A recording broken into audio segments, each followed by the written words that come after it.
نحمده ونصلي على رسوله الكريم. اعوذ باللہ من الشیطان الرجیم. بسم اللہ الرحمن الرحیم. یا ایھا الناس اتقوا ربکم ان زلزلۃ الساعۃ شیء عظیم.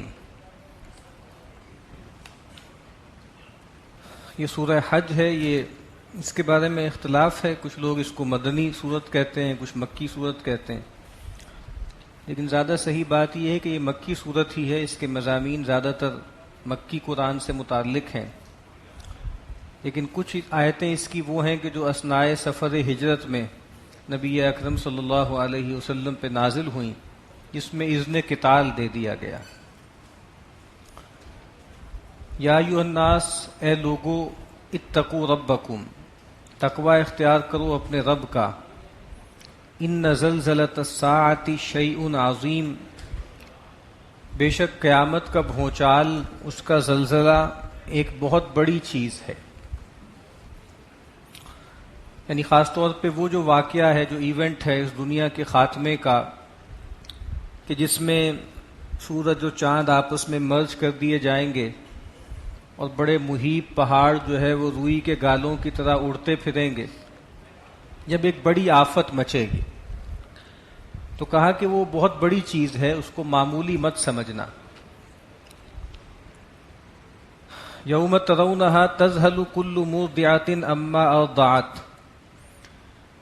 وہ دن کہ جس دن تم دیکھو گے کہ ہر دودھ پلانے والی بھول جائے گی, غافل ہو جائے گی اس بچے سے جس کو وہ دودھ پلا رہی تھی.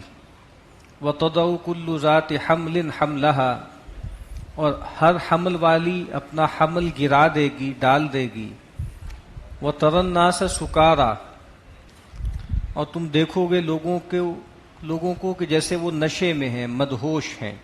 وَمَا هُمْ بِسُكَارَى, حالانکہ حقیقتاً ان کو کوئی نشہ لاحق نہیں ہوگا. وَلَكِنَّ عَذَابَ اللَّهِ شَدِيدٌ, لیکن اللہ کا عذاب بہت شدید ہے. یعنی وہ جو اس دن کا ٹرموائل ہے, اس کی جو آفت ہے, اس کا بیان ہے. اس میں یہ بھی بتا دیا گیا ہے کہ مردوں اور عورتوں میں سب سے بڑا پوٹنٹ جذبہ کون سا ہوتا ہے, یا مرد کیا سمجھتے ہیں, ان کی سب سے بڑی قدر کیا ہے, ان کی سب سے بڑی مضبوطی کیا ہے, اور عورتیں کیا خیال کرتی ہیں کہ ان کے ہاں سب سے زیادہ مضبوط اور سب سے پختہ جذبہ کون سا ہے. تو مرد اپنے آپ کو بہت ریشنل سمجھتے ہیں, بہت سمجھتے ہیں کہ وہ ہر چیز کو عقل کی میزان پہ تولتے ہیں, بہت ہوش مند ہوتے ہیں, اور وہ یہ سمجھتے ہیں کہ ہماری سب سے بڑی جو فیکلٹی ہے وہ یہ ہے, خیرت مندی, ہوش مندی. اور عورت کے ہاں جو سب سے بڑا جذبہ ہے وہ مامتا کا ہے, وہ بچے کی نسبت سے ظاہر ہوتا ہے, محبت اولاد کی. تو کہا کہ دونوں افراد, مرد اور عورتیں, دونوں اپنی سب سے بڑی جو قدر ہے یا سب سے بڑی صلاحیت اور اہلیت ہے وہ لوز کر دیں گے. ماں جو ہے وہ اپنی اولاد سے کبھی غافل نہیں ہوتی, بچے چاہے کتنے ہی بڑے کیوں نہ ہوں, لیکن خاص طور پہ وہ بچہ کہ جو ابھی شیرخوار بچہ ہو, اس سے تو وہ بالکل غافل نہیں ہوتی نا. شیرخوار بچہ تو ایسا ہوتا ہے کہ اس کو اگر کچھ گھنٹے بھی اٹینڈ نہ کیا جائے, اس کی طرف سے غفلت برتی جائے, تو وہ جان سے بھی جا سکتا ہے. اسی طریقے سے کوئی عورت جو ہے, کوئی پاکیزہ عورت, کوئی نارمل عورت کبھی بھی اپنا حمل نہیں گراتی, حمل ضائع نہیں کرتی. لیکن کہا کہ وہ آفت اتنی بڑی ہوگی کہ شیرخوار جو ہے وہ بچے اس سے غافل ہو جائے گی اور اپنا حمل گرا دے گی. اور مرد جو ہیں, جو اپنے آپ کو بہت دانا اور بینا اور بڑا ہوش مند سمجھتے ہیں, وہ باولائے پھریں گے. اور کہا کہ ان کو کوئی نشہ نہیں ہوگا, مدہوشی نہیں ہوگی, لیکن وہ اللہ کا جو عذاب ہے اس دن وہ بہت سخت ہے, وہ بہت شدید ہے. وَمِنَ النَّاسِ مَن يُجَادِلُ فِي اللَّهِ بِغَيْرِ عِلْمٍ, اور لوگوں میں سے بعض وہ بھی ہیں کہ جو اللہ کی بابت جھگڑا کرتے ہیں بغیر علم کے, کوئی دلیل نہیں ہے ان کے پاس. وَيَتَّبِعُ كُلَّ شَيْطَانٍ مَرِيدٍ, اور وہ پیروی کرتا ہے ہر شیطان کی جو سرکش ہے.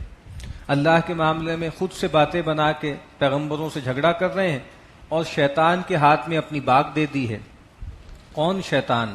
کتب علیہ, جس کے بارے میں یہ بات طے کر دی گئی, انہ من تولاہ, کہ جو کوئی بھی اس کی رفاقت اختیار کرے گا, جو بھی اس کو اپنا ولی بنائے گا, فانہ یضلہ, تو وہ تو اس کو گمراہ کر کے چھوڑے گا.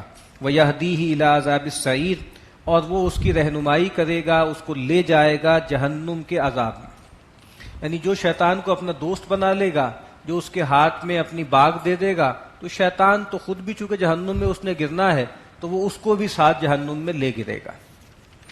یا ایھا الناس، اے لوگو، ان کنتم فی ریب من البعث، اگر تمہیں کوئی شک ہے، کوئی دھوکہ ہے دوبارہ جی اٹھنے میں، فإنا خلقناکم من تراب، تو بے شک ہم نے تمہیں پیدا کیا مٹی سے، ثم من نطفہ، پھر نطفے سے، ثم من علقہ، پھر نطفہ بن گیا علقہ میں، ثم من مضغۃ مخلقۃ وغیر مخلقۃ، اور پھر اس کے بعد جو ہے مضغہ یعنی گوشت کی بوٹی، ایسی بھی کہ جس میں نقشہ بنا ہوا ہے اور ایسا بھی جس میں نقشہ نہیں بنا ہوا، یعنی کچھ ہوتی ہیں صرف گوشت سا ہوتا ہے، اور کچھ ہے جس کے اندر ہڈیاں بھی ظاہر ہو جاتی ہیں اور لگتا ہے کہ جیسے ایک فارم سی جو ہے وہ ابھر رہی ہے۔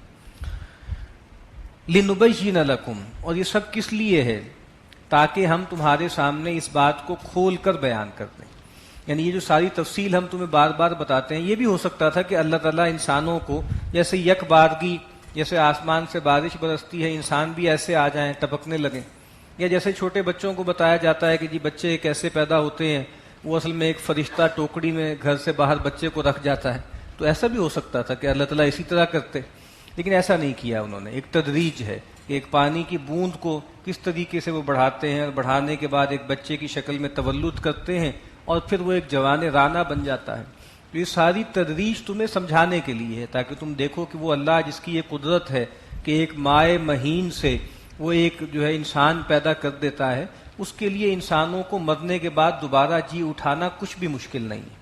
وَنُقِرُّ فِي الْأَرْحَامِ مَا نَشَاءُ إِلَىٰ أَجَلٍ مُّسَمًّى، اور ہم ٹھہرا دیتے ہیں ماؤں کے پیٹوں میں جب تک جو چاہتے ہیں، جو بھی پرورش پاتا ہے ماؤں کے پیٹوں میں ایک متعین مدت تک۔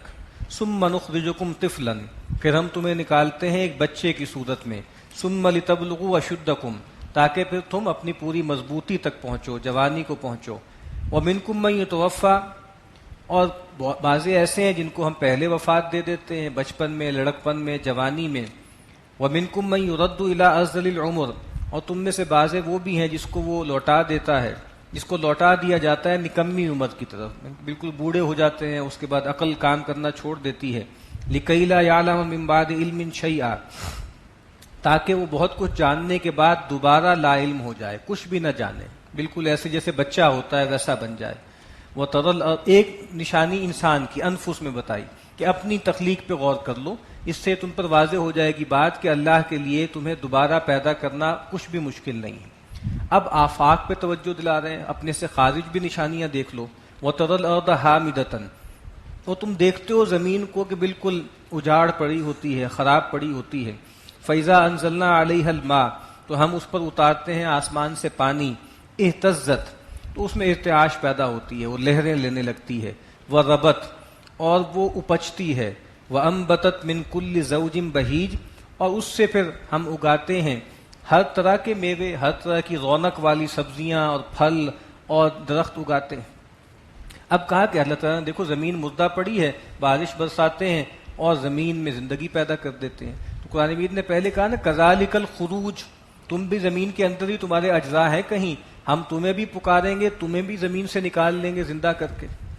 ذالک بان اللہ هو الحق، یہ اس وجہ سے ہے کہ بے شک اللہ تعالیٰ ہی حق ہے، الحق ہے۔ وانہ یحیی الموتى، اور بے شک وہی جلاتا ہے مردوں کو۔ وانہ علی کل شیء قدیر، اور بے شک وہ ہر چیز پر قدرت رکھتا ہے۔ وان الساعۃ آتیۃ لا ریب فیہا، اور بے شک یہ کہ الساعہ یا قیامت جو ہے وہ آ کر رہے گی، اس میں کوئی شبہ نہیں ہے۔ وان اللہ یبعث من فی القبور، اور بے شک اللہ تعالیٰ جو کوئی بھی قبروں میں ہے ان کو دوبارہ اٹھائے گا۔ یعنی یہ دنیا کا خاتمہ بھی ہو کر رہے گا، الساعہ آ کر رہے گی، دنیا کو ہمیشہ نہیں رہنا، اور اس کے بعد پھر اللہ تعالیٰ دوبارہ جو ہے وہ اسرافیل سے کہیں گے، وہ سور میں پھونکے گا، اور جو لوگ قبروں میں ہوں گے وہ سارے اٹھ کھڑے ہوں گے۔ وَمِنَ النَّاسِ، اور لوگوں میں سے وہ بھی ہے، مَن يُجَادِلُ فِي اللَّهِ، اللہ کی بابت جھگڑا کرتا ہے، بغیر علم، بغیر علم کے، ولا ہدن، بغیر دلیل کے، ولا کتاب منیر، اور بغیر کسی روشن کتاب کے۔ یعنی یہ جو آپ کے مخاطبین ہیں، یا ہر دور میں پیغمبروں کے مخاطبین، جو جدال کرتے ہیں رسولوں کے خلاف، جو آرگومنٹ کرتے ہیں، کہا اس میں کوئی دلیل نہیں ہوتی، کوئی استدلال نہیں ہوتا، نہ کوئی فطرت کی دلیل ہے، نہ عقل کی کوئی روشنی ہے، نہ کوئی کسی پرانی کتاب کا ریفرنس ہے۔ ثانی عطفی لیضل عن سبیل اللہ، اور یہ تکبر سے گردن موڑ لیتا ہے، کروٹ کو موڑ لیتا ہے تاکہ وہ اللہ کی راہ سے لوگوں کو بہکائے۔ لہو فی دنیا خزی، ایسے شخص کے لیے دنیا کی زندگی میں بھی رسوائی ہے، ونذیقہ یوم القیامت عذاب الحریق، اور ایسے شخص کو قیامت کے دن ہم جلنے والا عذاب اس کا مزہ چکھائیں گے۔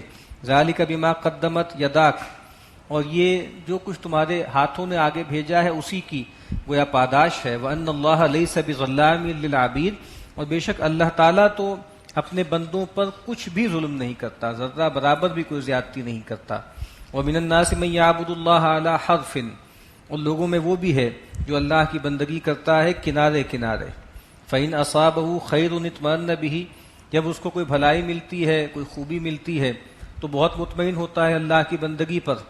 وَإِنْ أَصَابَتْهُ فِتْنَةٌ، اور اگر کوئی آزمائش آتی ہے، کوئی تکلیف، کوئی پریشانی آتی ہے، انقلب علی وجہہ، تو اپنے منہ کے بل واپس پلٹ جاتا ہے۔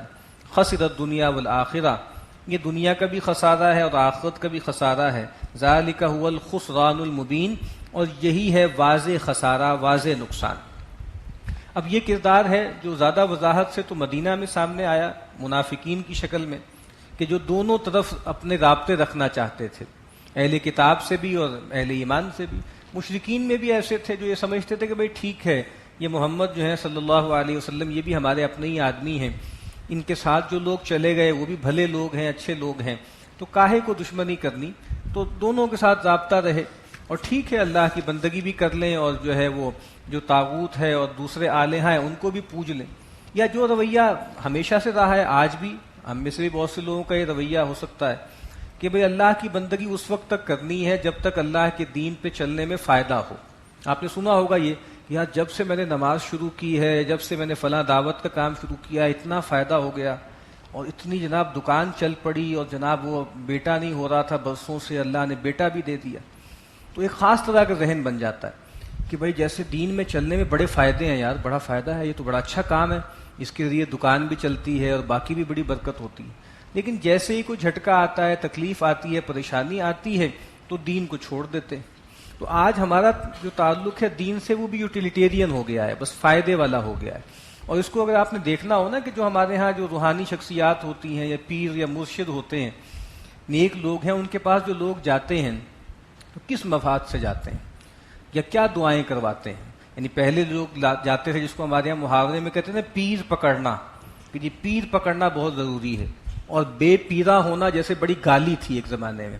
تو پیر کیوں لوگ پکڑتے تھے؟ اس لیے کہ بھائی ہمارے اندر کچھ باطنی بیماریاں ہیں، حسد ہے، کبر ہے، بغض ہے، دنیا کی محبت ہے، نماز میں جی نہیں لگتا، تو کسی جو ہے اللہ والے سے رابطہ قائم کریں، نماز میں جی لگنے لگے، دنیا کی محبت کم ہو جائے، حسد اور اس طرح کا کینہ جاتا رہے۔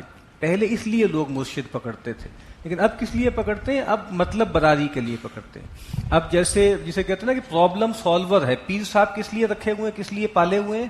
کہ بھئی وہ مسئلے حل کریں گے، وہ دکان نہیں چل رہی، مکان نہیں چل رہی، اولاد نہیں ہو رہی، فلاں پریشانی ہے، فلاں بیماری ہو گئی ہے۔ اور کبھی آپ یہ کبھی سروے کر کے دیکھ لیں، چونکہ ہمارے یہاں اس طرح کے سروے نہیں ہوتے نا، کہ روحانی شخصیات کے پاس جو لوگ جاتے ہیں تو کیا دعائیں کرواتے ہیں، ان کی دعاؤں میں کتنا آخرت سے تعلق ہوتا ہے، کتنا اپنی نفسی بیماریوں کی جو فکر ہوتی ہے، اور کتنا دنیا کا معاملہ ہوتا ہے۔ تو تقریباً ساری جو دعائیں ہوتی ہیں وہ دنیا کے مسائل حل کرنے کے لیے ہوتی ہیں۔ تو کہا کہ یہی کریکٹر ہے کہ بھائی جب تک دین پہ چلنے میں فائدہ ہے تو خوب چل رہے ہیں، اور جیسے ہی کوئی پریشانی آئی تو پلٹ آتے ہیں۔ اور کہا کہ یہ دنیا اور آخرت دونوں کا خسارہ ہے۔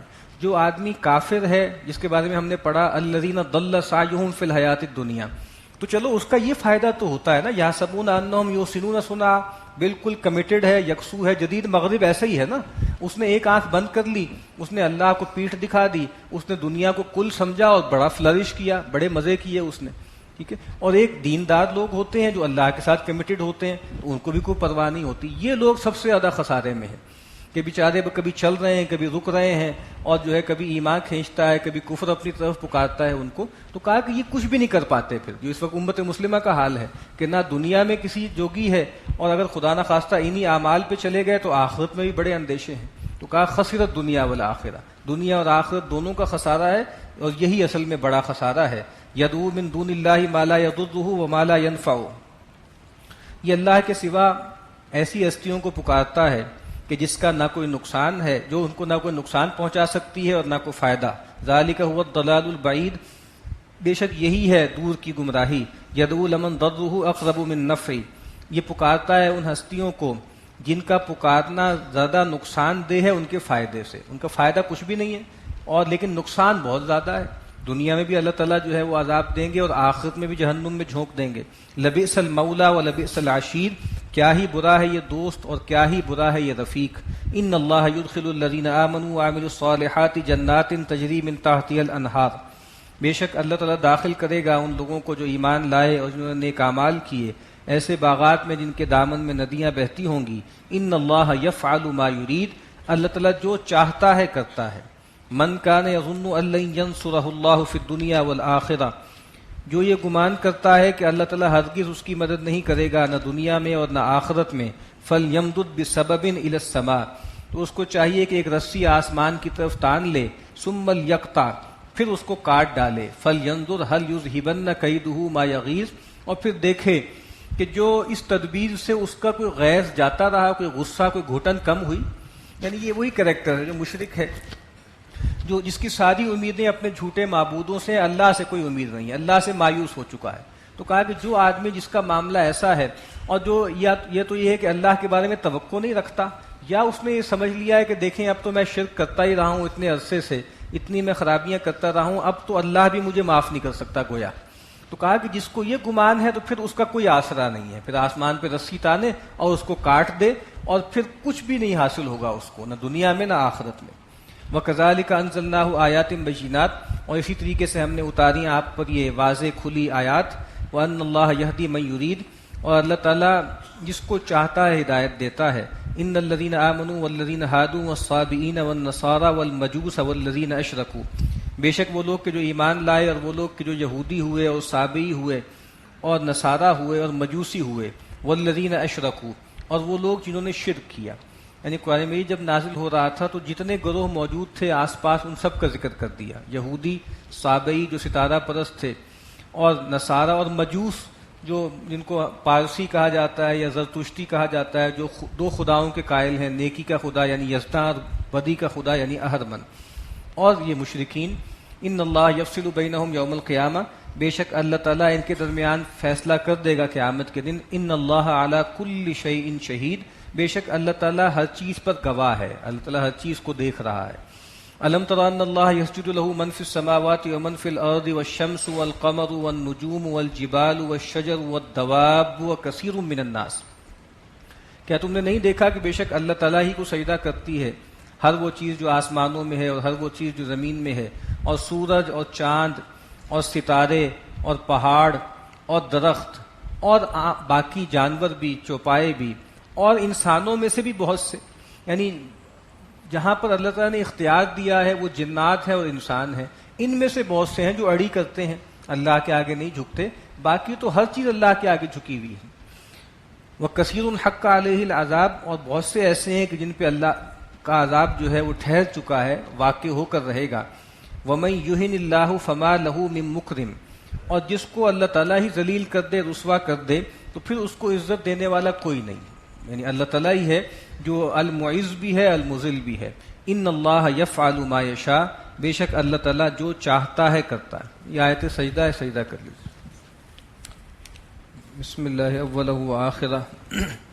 ہذان خصمان اختصموا فی ربہم، یہ دو گروہ ہیں، ایک طرف اہل ایمان ہیں، ایک طرف اہل کفر و شرک ہیں، یہ اپنے رب کے معاملے میں جھگڑا کر رہے ہیں، ان کے درمیان آپس میں مناظرہ ہو رہا ہے۔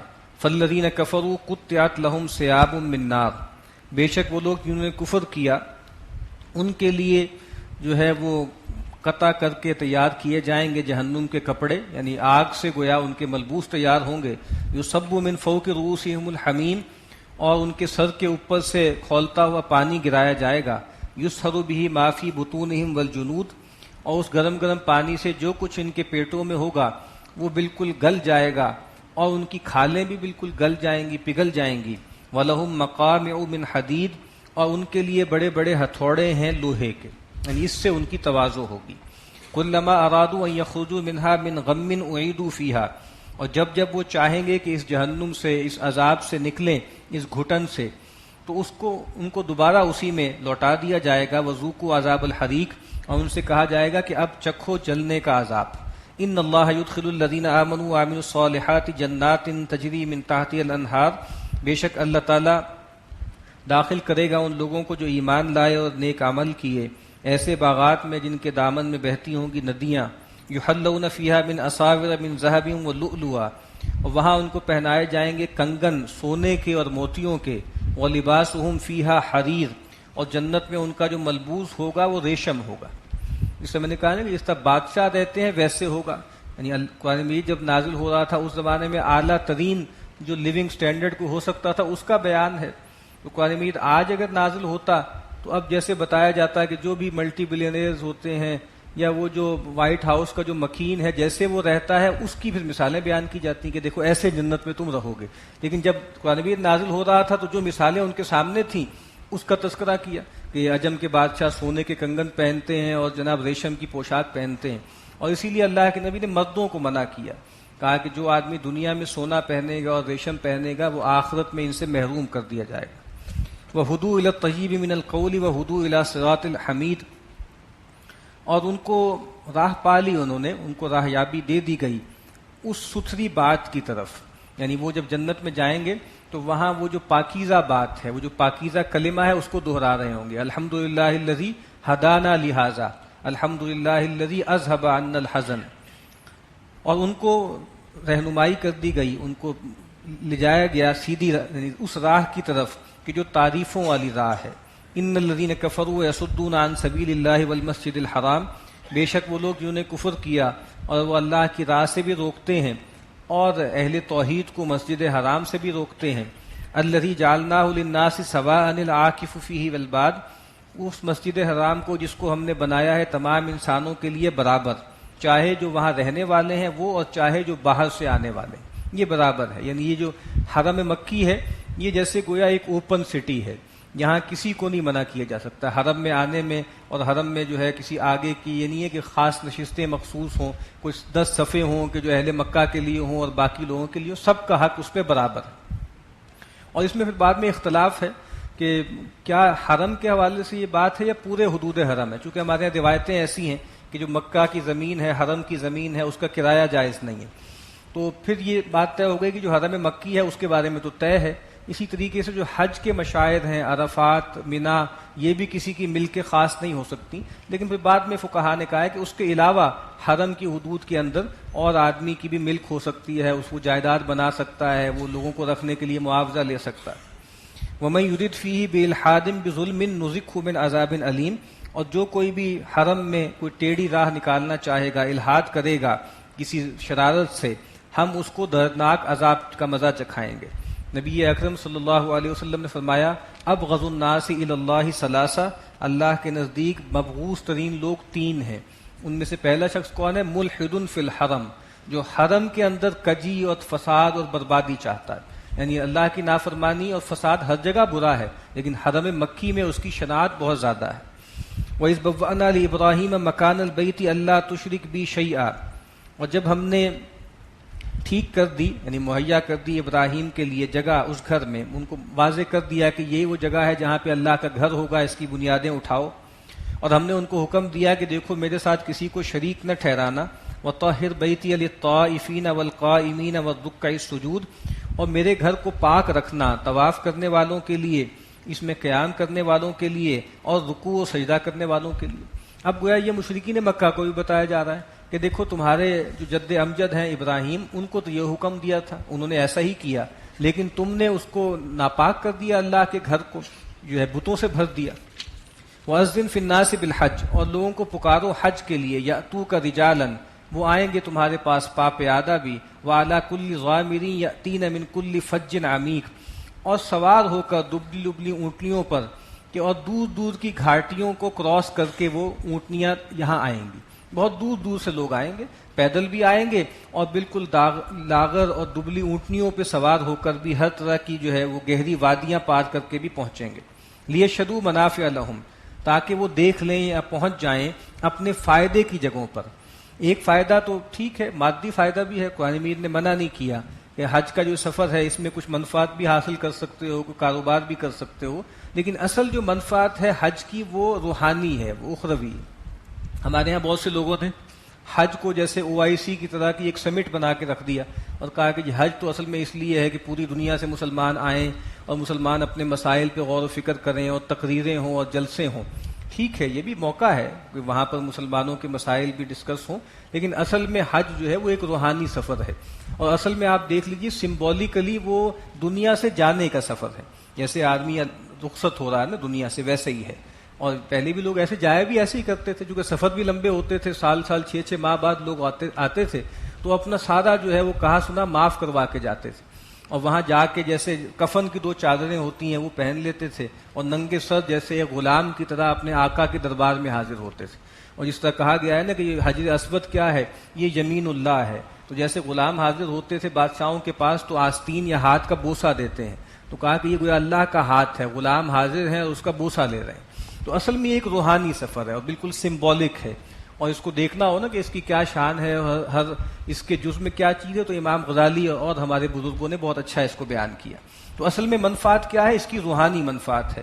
وَيَذْكُرُ اسْمَ اللَّهِ فِي أَيَّامٍ مَّعْلُومَاتٍ، اور وہ اللہ تعالیٰ کا نام لیں، یہ متعین دن ہے ان میں، جو متعین دن ہے ایام تشریق 10، 11، 12 اور 13، عَلَىٰ مَا رَزَقَهُم مِّن بَهِیمَةِ الْأَنْعَامِ، اور پھر وہ ذبح کریں، اور جو ہم نے ان کو دیے ہیں مویشی، جو چوپائے دیے ہیں، ان پر اللہ کا نام لیں۔ فَكُلُوا مِنْهَا، اور جب تم قربانی کر لو تو خود بھی اس میں سے کھاؤ، وَأَطْعِمُوا الْبَائِسَ الْفَقِيرَ، اور اس کو کھلاؤ اس آدمی کو بھی جو فاقہ کش ہے اور برے حال میں ہے، محتاج ہے۔ اب یہ بات، یہ جو امر ہے یہ امر وجوب کا نہیں ہے، یعنی ضروری نہیں ہے کہ وہاں جو قربانی کی جائے تو اس کا گوشت لازماً کھایا جائے، نہیں، کھا سکتے ہو، خود بھی کھا سکتے ہو، غریبوں مسکینوں کو بھی کھلا سکتے ہو۔ ثم لیقضوا تفثہم، پھر چاہیے کہ اپنا میل کچیل ختم کریں، یعنی اتنے دن تک 5، 6، 7 دن تک احرام، کم از کم احرام میں ہیں، اور اس میں ظاہری بات ہے پابندیاں بھی بہت سی ہیں، تو اچھی طرح جو ہے نہا دھو لیں۔ وَلْيُوفُوا نُذُورَهُمْ، اور پوری کر لیں اپنی اپنی منتیں، یعنی قربانی بھی کر لیں، اور جیسے اور کوئی منت مانی ہوئی ہے کہ اے اللہ تو اگر مجھے اپنے گھر لے جائے اور حج کرائے تو میں یہ کروں گا وہ کروں گا، ان منتوں کو بھی پورا کرے۔ وَلْيَطَّوَّفُوا بِالْبَيْتِ الْعَتِيقِ، اور وہ جو پرانا گھر ہے، قدیمی گھر جو سب سے پہلا گھر ہے، اس کا طواف کریں۔ ذَلِكَ وَمَن يُعَظِّمْ حُرُمَاتِ اللَّهِ فَهُوَ خَيْرٌ لَهُ عِندَ رَبِّهِ، اور یہ تم سن چکے، اور جو کوئی بھی اللہ تعالیٰ کی حرمتوں کی تعظیم کرے گا تو یہ اس کے رب کے ہاں اس کے لیے بہت بہتر ہے۔ وَأُحِلَّتْ لَكُمُ الْأَنْعَامُ إِلَّا مَا يُتْلَىٰ عَلَيْكُمْ، اور تمہارے لیے چوپائے حلال کر دیے گئے سوائے ان کے جو تم پر پہلے تلاوت کر کے سنائے جا چکے، وہ جو مزدار ہیں، میتا ہیں، اور جو ہے خون ہے۔ فَاجْتَنِبُوا الرِّجْسَ مِنَ الْأَوْثَانِ، تو بچتے رہو جو گندگی ہے بتوں کی اس سے۔ وَاجْتَنِبُوا قَوْلَ الزُّورِ، اور جھوٹی بات سے بھی جو ہے بچتے رہو۔ تو یہ جو بت ہیں یہ بھی نجس ہیں، مشرکین اسی وجہ سے نجس ہیں، اور کہا کہ یہ جو جھوٹی بات ہے، خاص طور پہ ویسے ہر بات جو جھوٹی ہے، شہادت الزور، اللہ کے نبی نے فرمایا کہ کیا الا انبئکم باکبر الکبائر، کیا میں تمہیں اکبر الکبائر نہ بتاؤں، جو کبائر میں بھی سب سے بڑے ہیں۔ الاشراک باللہ، اللہ کے ساتھ کسی کو شریک کرنا، وعقوق الوالدین، اور والدین کو لا تعلق چھوڑ دینا۔ اور پھر صحابی کہتے ہیں کہ آپ ٹیک لگائے ہوئے تھے، ایک دم جوش میں آپ آگے آ گئے اور آپ نے کہا وقول الزور وقول الزور وقول الزور، 3 مرتبہ فرمایا کہ اور جھوٹی بات جھوٹی بات جھوٹی بات، اور کچھ جگہوں پہ کہا کہ شہادت الزور۔ تو ایک تو جھوٹی بات، شرک بھی جھوٹی بات ہے، اللہ نے جن جانوروں کو حرام نہیں کیا ان کو حرام کر دینا یہ بھی جھوٹی بات ہے، اور ویسے بھی عام روزمرہ میں گفتگو میں بھی جھوٹی بات بری ہے۔ اور آپ دیکھ لیجئے کہ جھوٹ اتنی بری چیز ہے کہ اس کو شرک کے ساتھ ایڈجسنٹ بیان کیا گیا ہے، اس سے بھی پتہ لگتا ہے کہ اس کی شناعت کتنی زیادہ ہے۔ حنفاء للہ غیر مشرکین بھی، اور دیکھو اللہ تعالیٰ کی طرف یکسو ہو جاؤ اور اس کے ساتھ کسی کو نہ شریک ٹھہراؤ۔ ومن یشرک باللہ فکانما خر من السماء، اور جس نے اللہ کے ساتھ کسی کو شریک ٹھہرایا اس کی مثال تو ایسے ہے کہ جیسے وہ آسمان سے گر پڑا۔ فتخطفه الطیر، تو پھر اس کو اچک لے کوئی پرندہ، او تہوی به الریح فی مکان سحیق، یا کوئی تیز رفتار ہوا اس کو کسی دور کے مکان میں جا کے گرا دے۔ یعنی جو اللہ تعالیٰ کو چھوڑ دے، قرآن مجید نے کہا ہے نا کہ جو اللہ طاغوت کا انکار کرے اور اللہ پر ایمان لائے، فقد استمسک بالعروۃ الوثقی، اس نے تو ایک مضبوط کنڈا پکڑ لیا، سہارا پکڑ لیا۔ اور جو اللہ کو نہیں مانتا، اللہ کے ساتھ شرک کرتا ہے، تو کہا کہ پھر اللہ کو اس کی پرواہ بھی کوئی نہیں، پھر جہاں چاہے گرتا پڑے اور کوئی پرندہ اس کو اچک لے یا کوئی ہوا اس کو کہیں دور جا کے پٹخ دے۔ ذالک، یہ ہے، اب تم سن چکے، ومن یعظم شعائر اللہ فإنها من تقوی القلوب، اور جو کوئی اللہ کے شعائر کی تعظیم کرتا ہے، اس کا ادب کرتا ہے، تو یہ دلوں کے تقوی میں سے ہے۔ تقوی جو ہے اس کا محل دل ہے، اور اللہ کے شاعر کیا ہیں؟ جن کو دیکھ کے اللہ کا شعور پیدا ہوتا ہے۔ اللہ کے نبی بھی اللہ کے شاعر میں سے ہیں، اللہ کی کتاب بھی اللہ کے شاعر میں سے ہے، بیت اللہ بھی اللہ کے شاعر میں سے ہے، قربانی کے جانور بھی اللہ کے شاعر میں سے ہیں۔ لکم فیہا منافع الی اجل مسمی، اور تمہارے لیے ان میں فائدے بھی ہیں، ان چوپایوں میں، یہ جو جانور ہیں قربانی کے، ایک خاص مدت تک۔ ثم محلھا الی البیت العتیق، پھر ان کو پہنچانا ہے اس قدیم گھر تک، یعنی خاص طور پہ جو ہدی کے جانور ہوتے ہیں ان کو ساتھ لے جاؤ، اور رستے میں کچھ فائدہ بھی اٹھا لو، اگر دودھ ہے تو دودھ دوہ لو۔ اسی طرح ایک صاحب جو ہے وہ ایک اونٹنی یا اونٹ کو لے جا رہے تھے ہاتھ پکڑ کے، اور تھکے ہارے تھے بیچارے، آپ نے کہا اس پہ سوار ہو جاؤ، انہوں نے کہا کہ یہ قربانی کا اونٹ ہے، آپ نے کہا اس پہ سوار ہو جاؤ، پھر اس نے ریسٹ کیا، آپ نے کہا میں کہہ رہا ہوں تم اس پہ سوار ہو جاؤ، یعنی اس سے تھوڑا بہت تم رستے میں فائدہ بھی اٹھا سکتے ہو۔ وَلِكُلِّ أُمَّةٍ جَعَلْنَا مَنْسَكًا، اور ہر امت کے لیے ہم نے قربانی یا عبادت کا ایک طریقہ مقرر کر دیا ہے، لِيَذْكُرُوا اسْمَ اللَّهِ عَلَىٰ مَا رَزَقَهُم مِّن بَهِيمَةِ الْأَنْعَامِ، تاکہ وہ اللہ کا نام لیں ان چوپایوں پر، ان مویشیوں پہ جو ہم نے ان کو بطور رزق کے دیے ہیں۔ فَإِلَٰهُكُمْ إِلَٰهٌ وَاحِدٌ، تو تمہارا الہ ایک یکتا الہ ہے، اللہ ہے۔ فَلَهُ أَسْلِمُوا، اور دیکھو اسی کا کہ حکم بردار بنو، اسی کا حکم مانو۔ وَبَشِّرِ الْمُخْبِتِينَ، اور اے نبی آپ بشارت دے دیجئے ان لوگوں کو جو جھکنے والے ہیں، عاجزی اختیار کرنے والے ہیں۔ یہ کون ہیں؟ الذین اذا ذکر اللہ وجلت قلوبہم، یہ وہ لوگ ہیں جب اللہ کا ذکر کیا جاتا ہے، اللہ کی یاد قائم کی جاتی ہے، ان کے دل لرز اٹھتے ہیں۔ سیدنا عبداللہ ابن مسعود فرماتے ہیں، اطلب قلبک عند ثلاث مواطن، اپنے دل کو 3 جگہوں پر، 3 موقعوں پر ٹٹول کے دیکھو۔ کون سے 3 موقع ہیں؟ عند تلاوت القرآن، قرآن مجید کی تلاوت کے وقت، وفی اوقات الخلوہ، اور خلوت میں، تنہائی میں، اور کہا کہ وفی الذکر، وفی مجالس الذکر، ذکر کی مجلسوں میں۔ ان 3 مقام پر اپنے دل کو ٹٹول کے دیکھو، کچھ ہے اس میں حرکت، کوئی خوف، کوئی ارتعاش، اور کہا کہ فَإِن لَّمْ تَجِدْهُ، اور اگر ان 3 موقعوں پر بھی اندر کوئی حرکت محسوس نہ ہو، کوئی زندگی محسوس نہ ہو، کوئی خشیت محسوس نہ ہو، فَاسْأَلِ اللَّهَ أَن يَمُنَّ عَلَيْكَ بِقَلْبٍ، تو اللہ سے سوال کرو کہ اللہ تمہیں کوئی دل دے دے، فَإِنَّهُ لَا قَلْبَ لَكَ، کہ تمہارے پاس کوئی دل نہیں ہے، بس یہ تو ایک پمپنگ آرگن ہے، تمہارے اندر دل تم سے جا چکا۔ تو کہا کہ یہ کون ہے؟ جب اللہ کی یاد قائم کی جاتی ہے ان کے دل لرز اٹھتے ہیں۔ وَالصَّابِرِينَ عَلَىٰ مَا أَصَابَهُمْ، اور پھر جو ان پر پڑتی ہے، جو آفت، جو تکلیف ان پر آتی ہے اس کو سہتے ہیں، ثابت قدم رہتے ہیں۔ وَالْمُقِيمِ الصَّلَاةِ، اور نماز قائم رکھتے ہیں۔ وَمِمَّا رَزَقْنَاهُمْ يُنْفِقُونَ، اور جو کچھ ہم نے ان کو رزق دیا اس میں سے خرچ کرتے ہیں۔ وَالْبُدْنَ جَعَلْنَاهَا لَكُم مِّن شَعَائِرِ اللَّهِ لَكُمْ فِيهَا خَيْرٌ، اور یہ جو کعبے پہ قربان کرنے کے لیے یہ جو اونٹ ہیں، یا گائے کے لیے بھی کہا جاتا ہے کہ گائے جو ہے وہ بھی بدن میں شامل ہے، تو یہ کہا کہ یہ بھی اللہ کے شاعر میں سے ہیں۔ لکم فیہا خیر، ان میں بھی تمہارے لیے بہت خیر ہے۔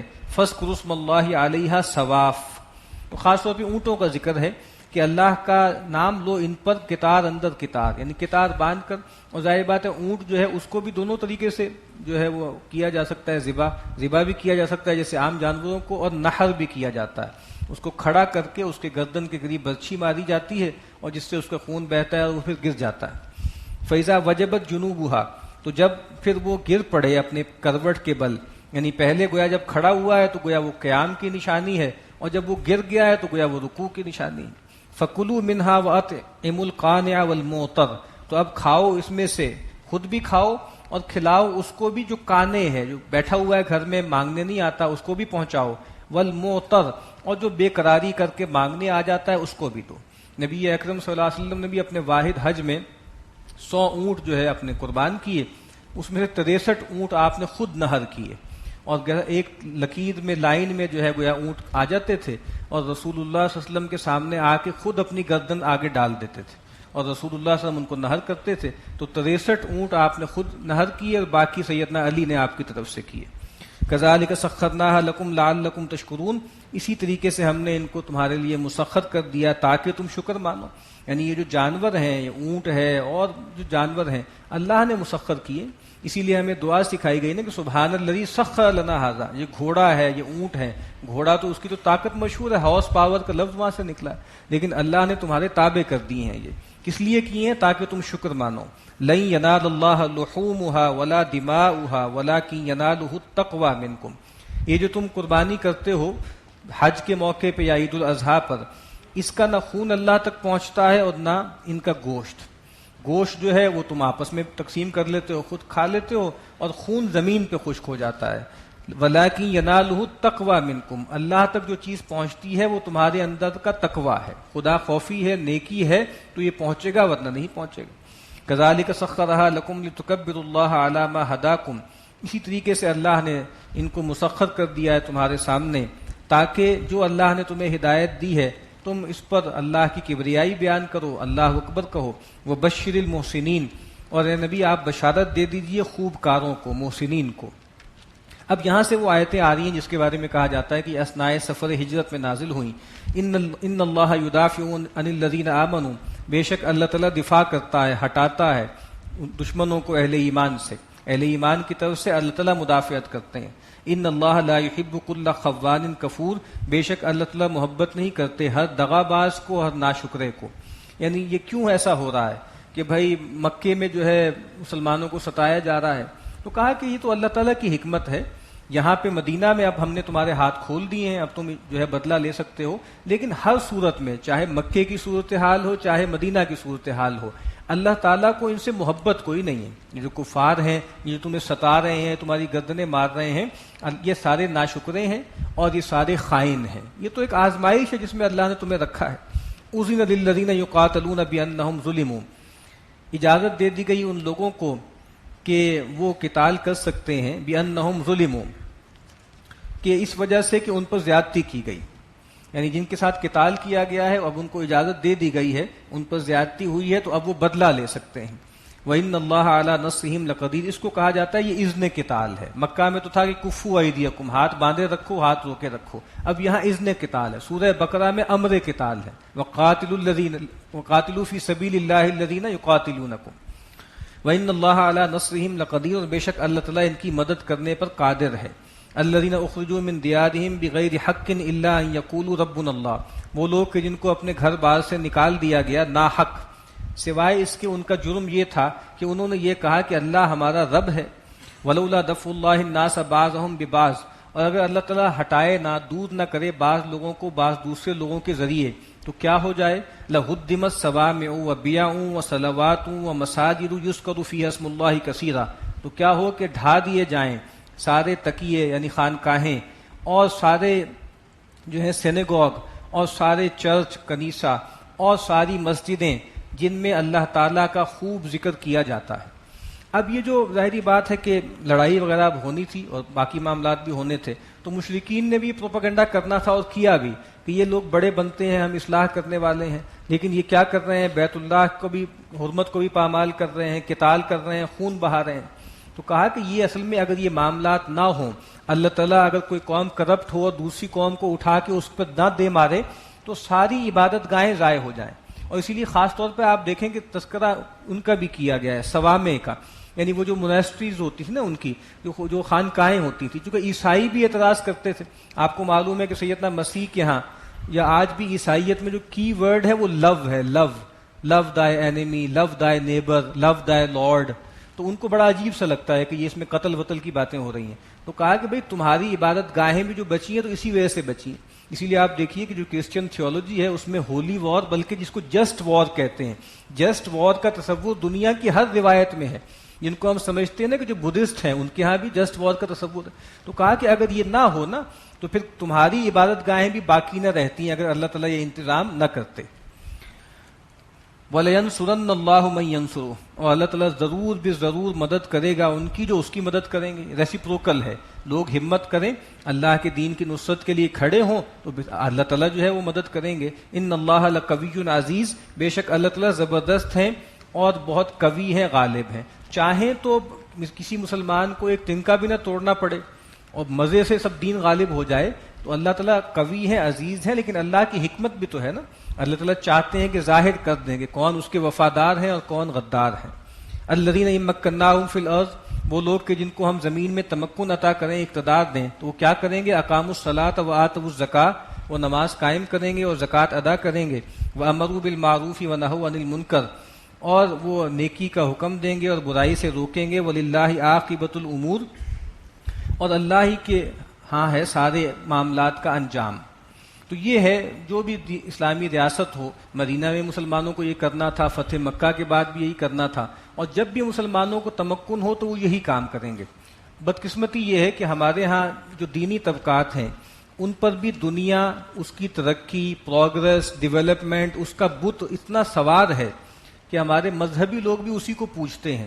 یعنی ایک مشہور دینی جماعت ہے، اس کا منشور ایک صاحب نے دکھایا مجھے، وہ امیدوار کے لیے ووٹ مانگ رہے تھے، تو وہ کیا تھا اس میں کہ جب ہم حاکم ہوں گے تو کیا ہوگا، ہم حاکم ہوں گے تو روزگار ملے گا، اور جناب جی N P G D P میں گروتھ ہوگی، اور جناب سب مسئلے حل ہو جائیں گے، اور گلیاں پکی ہو جائیں گی، اور جو ہے لوڈ شیڈنگ ختم ہو جائے گی۔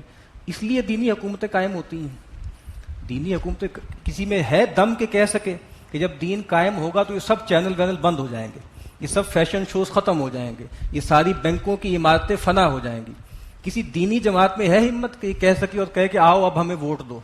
بدقسمتی ہے کہ ان کے سارے منشور بھی دس ورلڈلی ہیں کہ بھائی یہ لوگ تمہارے مسئلے حل نہیں کریں گے دنیا کے، اور اصل میں دین تو آیا ہے دنیا میں مزے کرانے کے لیے، اور ہم تمہیں اصل مزے کرائیں گے۔ انا للہ و انا الیہ راجعون۔ تو دین تو یہ کرتا ہے، وہ تو امر بالمعروف کرتا ہے، نہی عن المنکر کرتا ہے۔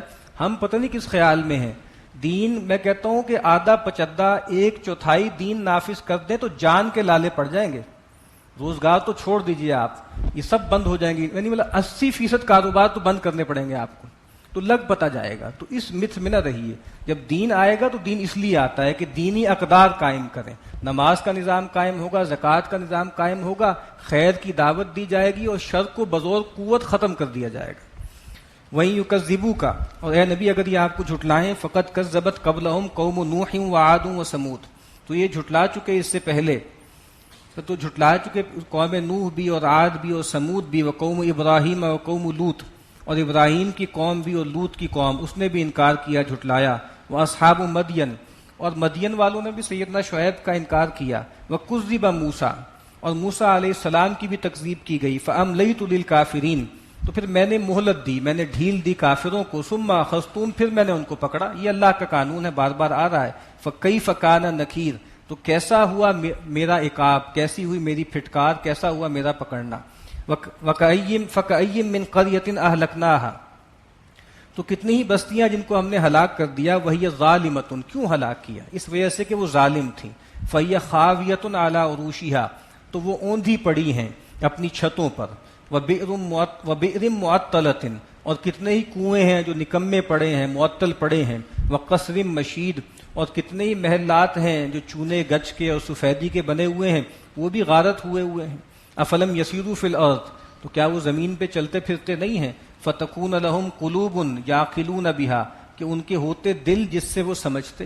جو تعقل کا آلہ ہے وہ دل ہے۔ اسلام میں جو لفظ ہے وہ انٹلیکٹ کا ہے، اور انٹلیکٹ دماغ اور قلب اس کے مجموعے کا نام ہے۔ وآذان یسمعون بہا، یا ان کے کان ہوتے جس سے یہ سنتے۔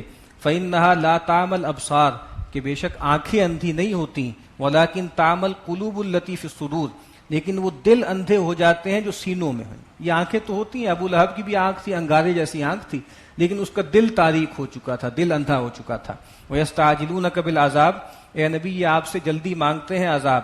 وَلَن يُخْلِفَ اللَّهُ وَعْدَهُ، اور اللہ تعالیٰ اپنے وعدے کے خلاف ہرگز نہیں کرے گا۔ وَإِنَّ يَوْمًا عِندَ رَبِّكَ كَأَلْفِ سَنَةٍ مِّمَّا تَعُدُّونَ، اور بے شک تیرے رب کے ہاں کا ایک دن گویا جتنی تمہاری گنتی ہے اس کے 1000 برس کے برابر ہے۔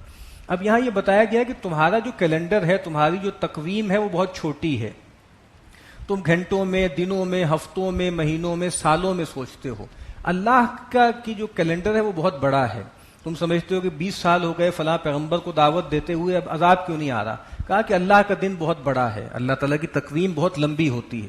وَكَأَيٍّ مِّن قَرْيَةٍ أَمْلَيْتُ لَهَا وَهِيَ ظَالِمَةٌ، اور کتنی ہی بستیاں ہیں جن کو میں نے ڈھیل دی اور وہ گناہگار تھیں۔ ثُمَّ أَخَذْتُهَا، پھر میں نے ان کو پکڑا۔ وَإِلَيَّ الْمَصِيرُ، اور پھر میری ہی طرف ان کو لوٹ کر آنا ہے۔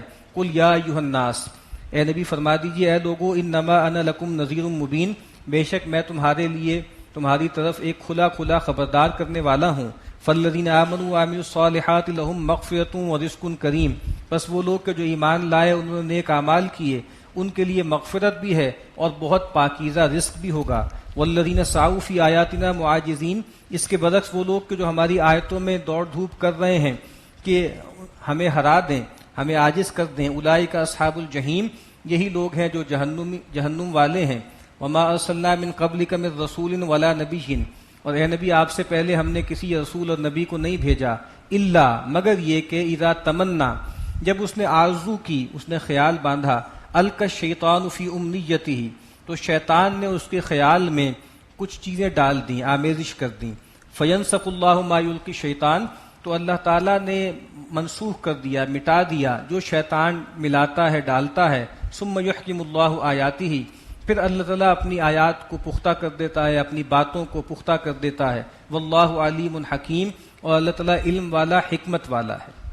یہ کیا معاملہ ہے کہ ظاہری بات ہے اللہ تعالیٰ کی سنت یہ ہے کہ جب اللہ تعالیٰ کسی رسول کو بھیجتے ہیں، کسی نبی کو بھیجتے ہیں، تو رسول پر وحی ہوتی ہے، رسول دعوت دیتے ہیں، تو اللہ تعالیٰ مشرکین کو بھی اور ان کے سرداروں کو بھی کھلا ہاتھ دے دیتے ہیں اور شیطان کو بھی فری ہینڈ دے دیتے ہیں۔ وہ طرح طرح کے وسوسے پیدا کرتا ہے۔ اس طرح قرآن مجید نے کہا کہ دیکھو جو ہے تم جہنم میں جاؤ گے، ابھی ہم نے آیتیں پڑھی انکم وما تعبدون من دون اللہ حسب جہنم، اب شیطان وسوسے ڈالتا ہے مخاطبین کے ذہن میں کہ یہ کہتے ہیں کہ جن کو تم پوجتے ہو ان کا ٹھکانہ جہنم ہوگا، تو تم تو بھائی فرشتوں کو پوجتے ہو، اس کا مطلب ہے فرشتے بھی جہنم میں جائیں گے۔ اس طرح کے اشکالات جو ہے وہ پیدا کرتا رہتا ہے، وسوسے ڈالتا رہتا ہے۔ تو کہا کہ اللہ تعالیٰ ان تمام وسوسوں کو، ان تمام غبارات کو ہٹا کے اپنی بات کو، اپنی اسکیم کو محکم کر دیتے ہیں اور اللہ کا دین غالب ہو جاتا ہے۔ یہ کیوں ہوتا ہے ایسا؟ لیجعل ما یلقی الشیطان فتنۃ للذین فی قلوبہم مرض، تاکہ جو کچھ شیطان ملاتا ہے ہم اس کو ایک آزمائش بنا دیں ان لوگوں کے لیے جن کے دلوں میں مرض ہے، والقاسیۃ قلوبہم، اور جن کے دل سخت ہو چکے ہیں، وإن الظالمین لفی شقاق بعید، اور بے شک ظالم جو ہیں وہ دور کی مخالفت میں جا پڑے۔ کچھ لوگوں نے اس سے امنیہ کا مطلب تلاوت لیا ہے اور یہ کہا ہے کہ تلاوت جب ہوتی تھی تو بعض اوقات شیطان اس میں در اندازی کرتا تھا، تو یہ بہت خطرناک بات ہے اور یہ قرآن مجید کو بہت زیادہ ولنریبل بنانے والی چیز ہے۔ اسی لیے آپ دیکھتے ہیں وہ جو سورہ نجم کی شروع کی آیات ہے نا، اس میں بھی ایک جھوٹا قصہ ہماری تفسیروں میں بھی در آیا ہے کہ جب اللہ کے نبی تلاوت کر رہے تھے کہ تو وہاں پڑھتے پڑھتے آپ نے بیچ میں شیطان نے القاء کیا اور آپ نے ایک اور آیت پڑھ دی، وَتِلْكَ الْغَرَانِيقَ الْعُلَىٰ وَإِنَّ الشَّفَاعَةَ لَتُرْتَجَىٰ، اور مشرکین بھی سارے سجدے میں گر گئے۔ انہوں نے کہا کہ جب تو مسئلہ یہ حل ہو گیا اور پرانے بتوں کو بھی مان لیا گیا، تو یہ جو ہے نا، یہ تصور کہ گویا قرآن مجید کے اندر بھی جو ہے وہ شیطان کو در اندازی کا موقع ملتا ہے اور پیغمبر کی وحی کے اندر کچھ آیتیں وہ اندر داخل کر سکتا ہے، معاذ اللہ، اس کا کوئی سوال ہی نہیں ہے۔ اگر اس بات کو مان لیا جائے تو پھر قرآن مجید کی حجیت ختم ہو جائے گی۔ اور ویسے عرض کر رہا ہوں کہ یہی جو سورہ نجم کی شروع میں آیات ہیں جس کے بارے میں کہا گیا نا کہ وہ شیطان نے القاء کر دی، اسی کو موضوع بنایا تھا، عنوان بنایا تھا، اور اسی سے خاص طریقے سے وہ ناول لکھا تھا اس نے، ملعون جو سلمان رشدی تھا، سیٹینک ورسز، وہ یہی سیٹینک ورسز ہیں کہ جو ان کے خیال کے مطابق شیطان نے قرآن میں حامل کر دی تھی۔ وَلِيَعْلَمَ الَّذِينَ أُوتُوا الْعِلْمَ أَنَّهُ الْحَقُّ مِن رَبِّكَ، اور تاکہ جان لیں وہ لوگ کہ جن کو علم دیا گیا ہے کہ یہ حق ہے تیرے رب کی طرف سے، فَيُؤْمِنُوا بِهِ، اور وہ اس پر یقین کریں، فَتُخْبِتَ لَهُ قُلُوبُهُمْ، اور ان کے دل نرم ہو جائیں اس کے لیے، وَإِنَّ اللَّهَ لَهَادِ الَّذِينَ آمَنُوا إِلَىٰ صِرَاطٍ مُسْتَقِيمٍ، اور بے شک اللہ تعالیٰ ہے جو رہنمائی کرتا ہے اہل ایمان کی سیدھی راہ کی طرف۔ وَلَا يَزَالُ الَّذِينَ كَفَرُوا فِي مِرْيَةٍ مِّنْهُ حَتَّىٰ تَأْتِيَهُمُ السَّاعَةُ بَغْتَةً أَوْ يَأْتِيَهُمْ عَذَابُ يَوْمٍ عَقِيمٍ، اور یہ جو لوگ جنہوں نے کفر کیا ہے یہ اس قرآن کے بارے میں شک میں ہی پڑے رہیں گے جہاں تک کہ اچانک ان پر قیامت آ جائے یا ان پر اس بانج کرنے والے دن کا عذاب آ جائے، وہ عذاب آ جائے کہ جو کوئی چیز زندہ نہیں چھوڑتا، بالکل عقیم عذاب ہے۔ الملک یومئذ للہ، اس دن جو قیامت کا دن ہے اس دن سارا اختیار اللہ ہی کے ہاتھ میں ہوگا۔ یحکم بینہم، وہ ان کے درمیان میں فیصلہ کر دے گا۔ فالذین آمنوا وعملوا الصالحات فی جنات النعیم، بس وہ لوگ کہ جو ایمان لائے انہوں نے نیک اعمال کیے وہ نعمتوں والے باغات میں ہوں گے۔ والذین کفروا وکذبوا بآیاتنا اولئک لہم عذاب مہین، اور وہ لوگ جنہوں نے کفر کیا اور ہماری آیات کو جھٹلایا یہ لوگ ہوں گے جن کے لیے رسوا کن عذاب ہوگا۔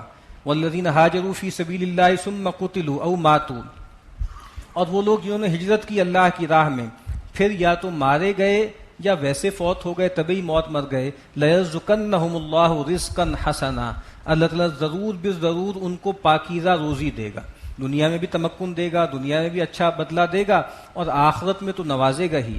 وَإِنَّ اللَّهَ لَهُوَ خَيْرُ الرَّازِقِينَ، اور بے شک اللہ تعالیٰ ہی سب سے بہتر رزق دینے والا ہے۔ لَيُدْخِلَنَّهُمْ مُدْخَلًا يَرْضَوْنَهُ، اور ضرور بضرور اللہ ان کو داخل کرے گا ایسے داخل ہونے کی جگہ پر جس کو وہ پسند کریں گے، ایسی جگہوں پہ ان کو جو ہے وہ اتارے گا۔ وَإِنَّ اللَّهَ لَعَلِيمٌ حَلِيمٌ، اور بے شک اللہ تعالیٰ علم والا اور تحمل والا ہے۔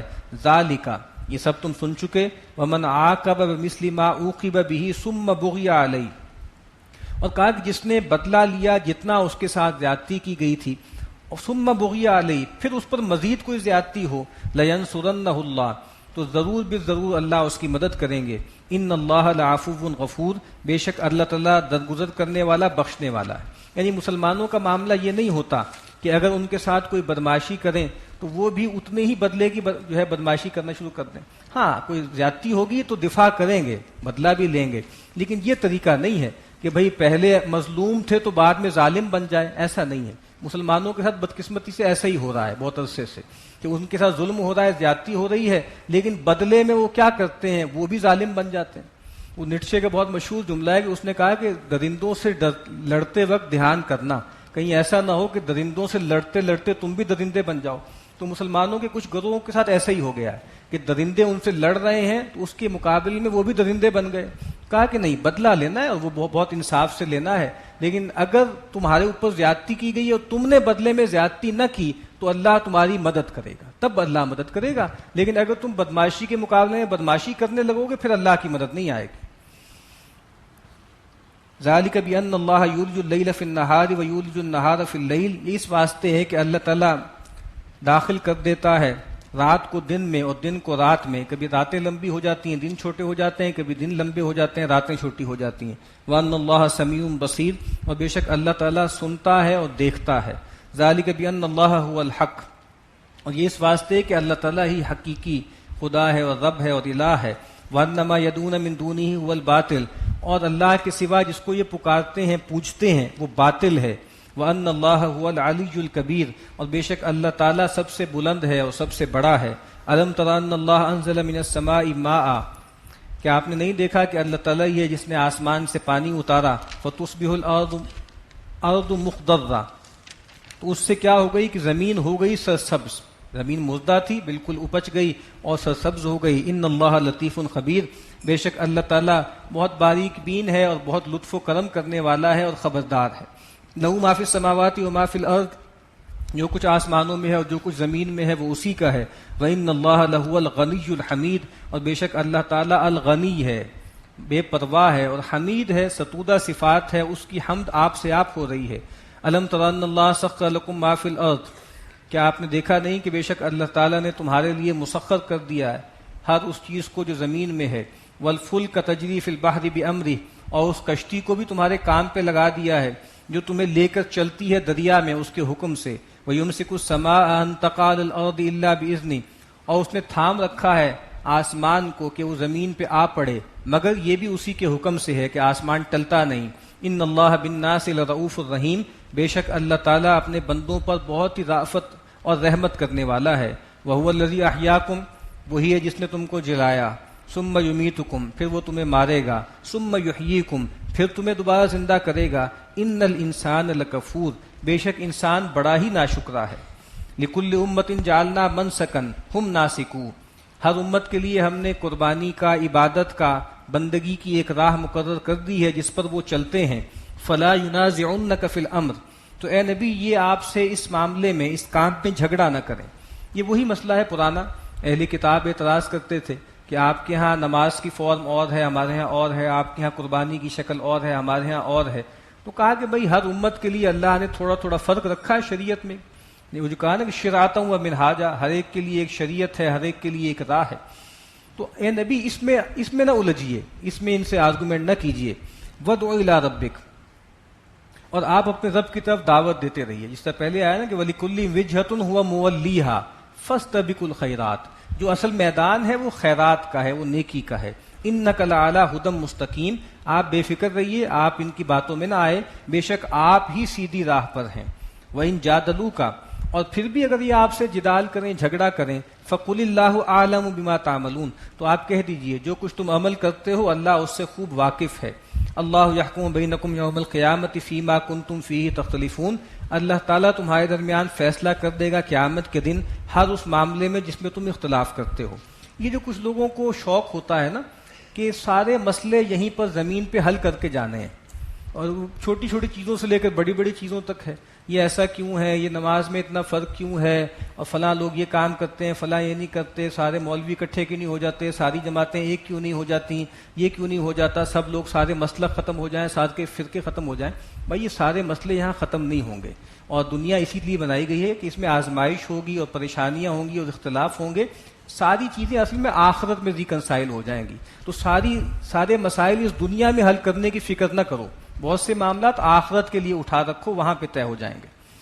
الم تعلم ان اللہ یعلم ما فی السماء والارض، کیا آپ نہیں جانتے کہ بے شک اللہ تعالیٰ ہے جو جانتا ہے ہر اس چیز کو جو آسمان میں ہے اور زمین میں ہے۔ ان ذالک فی کتاب، اور یہ ساری بات ایک کتاب میں مندرج ہے، اللہ کے ہاں لکھی ہوئی ہے، اللہ کے علم قدیم میں۔ ان ذالک علی اللہ یسیر، اور یہ اللہ پر بہت آسان ہے۔ وَيَعْبُدُونَ مِن دُونِ اللَّهِ مَا لَمْ يُنَزِّلْ بِهِ سُلْطَانًا، اور یہ اللہ کے سوا ایسی ہستیوں کو پوچھتے ہیں جس کے بارے میں اللہ نے کوئی سند، کوئی دلیل نہیں اتاری۔ وَمَا لَيْسَ لَهُم بِهِ مِنْ عِلْم، اور ان لوگوں کے پاس بھی اس کے بارے میں کوئی علم نہیں ہے۔ وَمَا لِلظَّالِمِينَ مِن نَصِيرٍ، اور ایسے ظالموں مشرکوں کا کوئی مددگار نہیں۔ وَإِذَا تُتْلَىٰ عَلَيْهِمْ آيَاتُنَا بَيِّنَاتٍ، اور جب ان پر پڑھ کے سنائی جاتی ہیں ہماری واضح روشن آیات، تَعْرِفُ فِي وُجُوهِ الَّذِينَ كَفَرُوا الْمُنكَرَ، تو آپ دیکھتے ہیں ان لوگوں کے چہروں کو جنہوں نے کفر کیا ہے کہ ان کے چہرے بگڑنے لگتے ہیں۔ یعنی قرآن مجید نے کہا ہے نا کہ اذا ذکر اللہ وحدہ اشمئزت قلوب الذین، یعنی جب ایک اللہ کا ذکر کیا جاتا ہے ان کے دل تنگ ہونے لگتے ہیں، اور جب اللہ کے ساتھ دوسرے معبودوں کا ذکر کیا جاتا ہے تو ان کے چہرے کھل اٹھتے ہیں۔ تو کہا کہ جب آپ جو ہے قرآن مجید کی آیات ان کے سامنے سناتے ہیں تو قرآن مجید ان کو آئینہ دکھاتا ہے نا، ان کا انجام ان کو بتاتا ہے، تو ان کے چہرے بگڑنے لگتے ہیں غصے سے۔ یکادون یسطون بالذین یتلون علیہم آیاتنا، اور قریب ہے کہ وہ لوگ جو ان کو ہماری آیات پڑھ کے سناتے ہیں ان پر پل پڑیں، ان پہ حملہ کر دیں۔ قل افانبئکم بشر من ذالکم، اے نبی ان سے کہیے کیا میں تمہیں نہ بتاؤں اس چیز کے بارے میں جو اس سے بھی بری ہے۔ یہ قرآن سننا تم پہ بہت بھاری ہو رہا ہے، تمہارے لیے ناممکن ہو گیا ہے اس کو سہارنا، اس سے بھی ایک بری چیز ہے۔ وہ کیا ہے؟ النار، وہ جہنم کی آگ ہے۔ وعدہ اللہ الذین کفروا، اس کا وعدہ اللہ نے کیا ہے ان لوگوں سے جنہوں نے انکار کیا۔ وبئس المصیر، اور وہ بہت ہی برا ٹھکانہ ہے۔ یا ایھا الناس، اے لوگو، ضرب مثل، ایک مثال بیان کی جاتی ہے، فاستمعوا لہ، تو ذرا توجہ سے کان لگا کے سننا۔ ان الذین تدعون من دون اللہ لن یخلقوا ذبابا ولو اجتمعوا لہ، کہ بے شک وہ ہستیاں جن کو تم اللہ کے سوا پوجتے ہو، پکارتے ہو، یہ نہیں پیدا کر سکتی ایک مکھی بھی، چاہے یہ ساری مل جائیں، پول بنا لیں، جوائنٹ وینچر کر لیں، تب بھی یہ ساری مل کر ایک مکھی بھی تخلیق نہیں کر سکتی۔ اور تخلیق کرنا تو دور کی بات ہے۔ وَإِن يَسْلُبْهُمُ الذُّبَابُ شَيْئًا لَا يَسْتَنقِذُوهُ مِنْهُ، یہ ان کے آگے حلوے مانڈے پڑے ہوتے ہیں، اگر کوئی مکھی اس میں سے کوئی چیز اٹھا کے لے جائے، سلب کر لے، تو کہا کہ وہ تو اس سے چھڑا بھی نہیں سکتے، اپنا رزق بھی اس سے واپس نہیں لے سکتے۔ ضعف الطالب والمطلوب، کیا ہی برا ہے، کیا ہی بودا ہے جو چاہنے والا ہے، اور کیا ہی بری اور ہلکی اور کمزور چیز ہے جس کو طلب کیا جا رہا ہے۔ یہ بہت اہم آیت ہے کہ بھئی دیکھو ٹھیک ہے انسان خود کمزور ہو، خود اپاہج ہو، خود ضعیف ہو، لیکن کم از کم پوجنے کے لیے ان ہستیوں کو چنے نا کہ جو کوئی کام نکال سکیں، جو کوئی نفع دے سکیں، کوئی نقصان دے سکیں۔ تو کہا کیسی عاجز اور کیسی بالکل ہی ناکارہ ہستیوں کو تم پوج رہے ہو، بت بنا کے پوچھتے ہو، کہ جو ایک مکھی تخلیق کرنا تو دور کی بات ہے، تو ان کے پاس سے مکھی کوئی چیز اٹھا لے جائے تو اس کو روک نہیں سکتے۔ تو کتنا کمزور ہے چاہنے والا اور کتنا کمزور ہے جس کو چاہا جاتا۔ تو اصل میں تو انسان کو اللہ تعالیٰ نے جو پیدا کیا ہے نا، تو اپنا جو ہے محب بنا کر پیدا کیا ہے، اپنی طلب دے کر پیدا کیا ہے، اور اس لیے انسان کے اندر محبت رکھی ہے تاکہ وہ اللہ کے ہاں صرف ہو۔ لیکن ہوتا کیا ہے کہ جب انسان اللہ تک نہیں پہنچتا نا، تو درمیان کی چیزوں پر اس کی نگاہ اٹک جاتی ہے۔ جو ہمارے یہاں چائلڈ سائیکالوجی میں کہتے ہیں نا کہ ایک ٹرانزیشنل آبجیکٹ ہوتا ہے، جس طرح ماں کی محبت ہے، ماں میسر نہیں ہے، ماں کو کام ہے، تو ماں جو ہے وہ کوئی کھلونا دے دیتی ہے، کوئی ٹیڈی بیئر ہوتا ہے، کوئی اسٹف ٹوائے ہوتا ہے، تو بچہ اس سے چمٹ جاتا ہے، اس کو ماں کی جگہ پکڑ لیتا ہے۔ تو آج آپ دیکھیے جدید دور میں وہ ٹرانزیشنل آبجیکٹ، اب وہ ٹوائے کی ضرورت نہیں ہے، اب وہ ٹی وی ہے۔ تو ہم بھی کیا کرتے ہیں کہ اصل میں جو طلب رکھی ہے ہمارے اندر وہ تو اللہ کے لیے رکھی ہے نا، تو اللہ تک ہم پہنچتے نہیں، تو درمیان میں اس طرح کی ٹرانزیشنل آبجیکٹس پکڑ لیتے ہیں، کوئی منصب، کوئی عہدہ، کوئی ڈگری، کوئی جو ہے روپیہ پیسہ، کوئی اور جو دنیا کی اچیومنٹس ہیں، بس ان کے طالب بن جاتے ہیں۔ اور ظاہر بات ہے جو چیزیں گھٹیا ہیں، دنیا کی چیزیں ہیں، جب ہم ان کے طالب بنیں گے تو ہم بھی گھٹیا بن جائیں گے۔ تو جیسا ہمارا محبوب ہوگا، جیسا ہمارا مطلوب ہوگا، ویسی ہی ہماری شخصیت ہوگی، ویسے ہی ہمارا مقام ہوگا۔ تو کہا ضعف الطالب والمطلوب ما قدر اللہ حق قدر، ان لوگوں نے اللہ کا اندازہ نہیں ٹھہرایا، اللہ کی قدر نہیں جانی جیسا کہ اس کے اندازہ ٹھہرانے کا حق تھا۔ ان اللہ لقوی عزیز، بے شک اللہ تعالیٰ زور آور ہے اور زبردست ہے۔ اللہ یصطفی من الملائکۃ رسلا ومن الناس، اللہ تعالیٰ منتخب کر لیتا ہے، چھانٹ لیتا ہے فرشتوں میں سے بھی پیغمبر اور انسانوں میں سے بھی۔ یہ پہلے بھی عرض کیا تھا، وحی کا پورا وایا میڈیا بتا دیا۔ اللہ نے اپنے مخلوقات تک بات پہنچانی ہے، بندوں تک، تو کیا کرتے ہیں، ایک رسول اپنے ہاں سے چنتے ہیں فرشتوں میں سے، ایک انسانوں میں سے چنتے ہیں۔ رسول ملک لیتا ہے اللہ سے، اور اللہ کے رسول بشر کو دے دیتا ہے، جو سیدنا نوح سے لے کے رسول اللہ صلی اللہ علیہ وسلم تک تھے، اور پھر رسول بشر جو ہے وہ انسانوں تک پہنچا دیتا ہے۔ ان اللہ سمیع بصیر، بے شک اللہ تعالیٰ سننے والا، دیکھنے والا ہے۔ یعلم ما بین ایدیہم وما خلفہم، وہ جانتا ہے جو کچھ ان کے آگے ہے اور جو کچھ ان کے پیچھے ہے۔ وإلی اللہ ترجع الامور، اور سارے معاملات اللہ ہی کی طرف لوٹائے جائیں گے۔ یا ایھا الذین آمنوا، اے وہ لوگوں جو ایمان لائے ہو، ارکعوا واسجدوا، رکوع کرو، سجدہ کرو، تعبدی امور بجا لاؤ، واعبدوا ربکم، اور اپنے رب کی بندگی کرو، پوری زندگی میں اس کے غلام بن کے رہو، وافعلوا الخیر، اور بھلے کام کرو، اچھے کام کرو، لعلکم تفلحون، تاکہ تم فلاح پاؤ۔ تو فلاح کی راہ کیا ہے؟ اللہ کی بندگی، اور جو ہے وہ پوری زندگی میں اس کے غلام بن کے رہنا، اور خیر کے کام، بھلائی کے کام، دنیا میں بھی لوگوں کے معاملات سنوارنا اور ان کو آخرت کے لحاظ سے بھی فائدہ پہنچانا۔ یعنی ہمیں کیا کرنا ہے؟ ہمیں دوسروں کے لیے نافع بننا ہے، دنیاوی سکیل پر بھی نافع بننا ہے، کسی کے پاس روٹی نہیں ہے اس کو روٹی دینی ہے، جس کے پاس دوا نہیں ہے اس کو دوا دینی ہے، اور آخرت کے لیے بھی مفید بننا ہے، ان کو دین کی دعوت دینی ہے، ان کو نماز کی دعوت دینی ہے۔ وجاہدوا فی اللہ حق جہادہ، اور دیکھو اللہ کی راہ میں، فی سبیل اللہ، اللہ کی راہ میں اللہ کو خوش کرنے کے لیے محنت کرو، کوشش کرو جیسا کہ اس محنت کا حق ہے، جہاد کرو، بھاگ دوڑ کرو، اور یہاں تک کہ قتال بھی کرو۔ هو اجتباکم، اس نے تمہیں پسند کر لیا، جس طریقے سے پہلے اللہ تعالیٰ پیغمبروں کو چنتے تھے، اب ختم نبوت کے بعد اس پوری امت کو منتخب کر لیا، اس کو چن لیا۔ وما جعل علیکم فی الدین من حرج، اور اس نے دین کے معاملے میں تم پر کوئی تنگی نہیں رکھی، دین بہت کشادہ ہے، بہت آسان ہے۔ ملت ابیکم ابراہیم، یہ تمہارے باپ ابراہیم کی ملت ہے۔